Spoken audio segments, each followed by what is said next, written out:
ሰርተው ደረጃቸውን በማሻሻል የተቋማትን የገጽታ ግንባታ አሁን ካለበት እንዲወጣ የሚያደርግ አይደለም። ስለሆነም በየደረጃው የሚገኘው አመራርና ባለሙያ ጠንካራ ድጋፋዊና ክትትል አሰራር በመዘርጋት ተከታታይነት ያለው ግብረ መልስ በመስጠት በእቅዱ ላይ የሚታዩ ግድፈቶችን የማስተካከልና የማሻሻል ስራ እንዲሰራ ተደርጓል።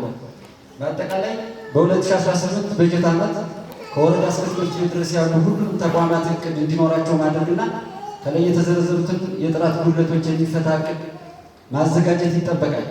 በዚህም መሰረት የተከናወኑ ተግባራት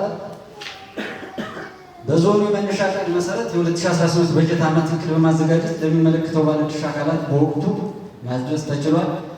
በ2018 በጀት ዓመት የታቀዱ ተግባራትን በአግባቡና በውጤታማነት ለመተግበር የአመራሩና የፈጻሚ አካላትን የመፈጸም ብቃት ለማሳደግ በእቅድ አፈጻጸሙ ላይ እምነትና ቁርጠኝነት ለመገንባት ይረዳ ዘንድ ከእያንዳንዱ ባለድርሻ አካላት ጋር መግባባት፣ መተማመን ላይ መድረስ ወሳኝ በመሆኑ በወረዳ ደረጃ የጽሕፈት ቤት ማኔጅመንት ጊዜ ወስዶ ያየውን እቅድ በወረዳ ላሉ ባለሙያዎችና ለጀመሩ የትምህርት አመራሮች የ2017 ዓመት በጀት እቅድ አፈጻጸም ማጠቃለያ ግምገማና የ2018 በጀት ዓመት እቅድ ትውውቅ ተደርጓል።